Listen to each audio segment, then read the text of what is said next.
और यहीं पर इलेक्शन कमीशन ऑफ इंडिया ने कहा कि कॉन्स्टिट्यूशन सिटीजन सेंट्रिक है, कोई विदेश से आकर के वोटर लिस्ट में घुस चुका है, इसको तो पॉइंट आउट करना ही है। यही बात को सुनिश्चित करने के लिए किया जा रहा है एसआईआर, ताकि कोई फॉरेनर हमारे इलेक्टोरल रोल में वोटर बन करके घुस ना जाए। और तो और पॉलिटिकल पार्टीज के द्वारा जो ये रिथोरिक चलाया जा रहा है, बयानबाजी किया जा रहा है, इस पर हम लोग बिल्कुल भी कंसर्न्ड नहीं है। लेकिन आज चलिए जानते हैं स्पेशल इंटेंसिव रिवीजन को लेकर के लॉजिकल डिस्क्रिपेंसी वाले वोटर्स को क्या करना है, कौन सा चीज उनके लिए महत्वपूर्ण है, कौन सा चीज उनको करना है और क्या उनको नहीं करना है। चलिए आज पता करते हैं इस वीडियो में, और इसी के साथ ही साथ कुछ लेटेस्ट अपडेट भी।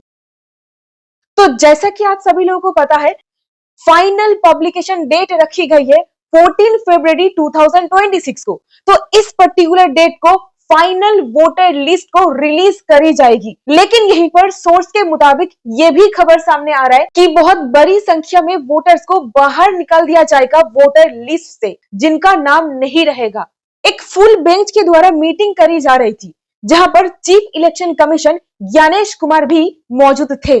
और इसी मीटिंग पर एक सवाल आकर के खड़ा हुआ, क्या निर्धारित टाइम पीरियड के अंदर इस पर्टिकुलर एसआईआर प्रोसेस को खत्म किया जा सकता है? ये सवाल किया गया था सीईओ को, और इसी के साथ कहा गया इमीडिएटली नोटिस जारी करना पड़ेगा।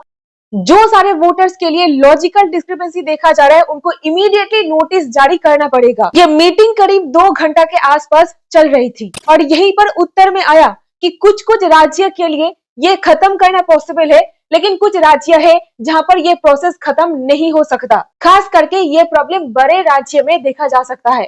31 जनवरी के अंदर अंदर हर एक नोटिस जनरेट करने की एक स्ट्रिक्ट डायरेक्शन दी जा रही है इलेक्शन कमीशन ऑफ इंडिया की तरफ से। और इसी के साथ ही साथ 1 फरवरी के अंदर अंदर हर एक बीएलओ के तरफ से वो नोटिस वोटर तक पहुंच जाए, ये भी सुनिश्चित करने का एक डायरेक्शन दी जा रही है, ताकि वो सारे वोटर्स सुनवाई में हाजिर हो सके, हियरिंग अटेंड कर सके। इसी के साथ ही साथ ईआरओ और एईआरओ, ये सारे लोगों के लिए एक क्वेश्चन जारी किया गया है। बहुत सारे केसेस में देखा जा रहा है, जो डॉक्यूमेंट्स अपलोड करने की डायरेक्शन दी गई थी इन ऑब्जर्वर को, ये लोग वो सारे डॉक्यूमेंट्स के बदले कोई और अलग डॉक्यूमेंट्स अपलोड कर दे रहे हैं, जैसे कि बैंक पासबुक, और बहुत सारे केसेस में देखा जा रहा है पैन कार्ड भी ये लोग अपलोड कर दे रहे हैं, क्योंकि ये सारे डॉक्यूमेंट्स का कोई काम ही नहीं है।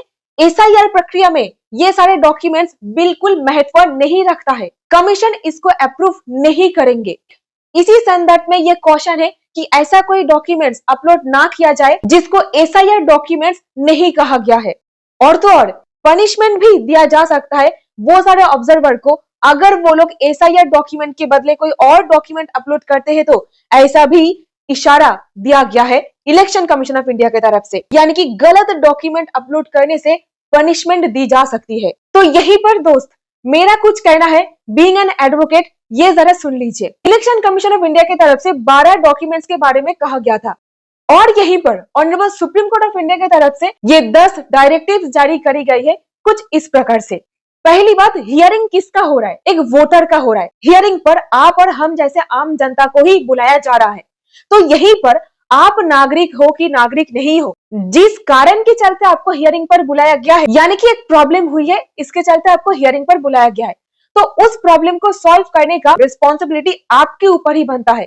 और यहीं पर डॉक्यूमेंट्स भी आपको सबमिट करना है, ताकि जो प्रॉब्लम आपके लिए देखा जा रहा है उसको आप सॉल्व कर पाओ। तो यहीं पर मल्टीपल टाइम मैंने वीडियो बना करके आपको बताया है, ये सारे वीडियोस पर, कि कौन से डॉक्यूमेंट्स देना है कौन से परिस्थिति में।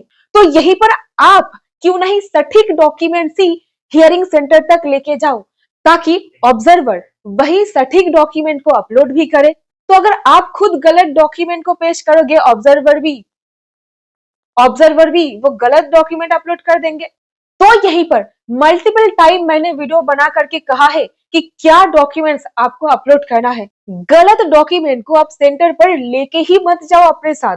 और यहीं पर सुप्रीम कोर्ट ऑफ इंडिया की तरफ से कहा गया है, अगर मान लीजिए आपको समझ में नहीं आ रहा है क्या कहे, क्या बोले, किस तरीके से बात करना है, कौन सा डॉक्यूमेंट्स देना है, कुछ समझ में नहीं आ रहा है, ऐसे परिस्थिति में आप अपने साथ एक इंसान को रिप्रेजेंटेटिव के रूप में भी लेके जा सकते हो। एक अथोराइज लेटर के जरिए आप उनको अपॉइंट करोगे, और इस रोल में जिनको आप एक लेटर के जरिए अपॉइंट करोगे, और ऐसे इंसान कोई BLA भी हो सकता है, कोई लॉयर भी हो सकता है, तो आप प्लीज उनका मदद लीजिए ताकि आप एक जेन्युइन वोटर हो ये साबित कर पाओ, आपका नाम इलेक्टोरल रोल में मौजूद रहे। तो ध्यान में रखिएगा 31 जनवरी के अंदर अंदर हर एक नोटिस को जनरेट करना पड़ेगा और उस हर एक नोटिस को 1 फरवरी के अंदर अंदर BLO के जरिए जिनको हियरिंग पर बुलाया गया है हर एक वोटर को सर्व करने की बात करी जा रही है, ऐसा मीटिंग पर कहा गया है।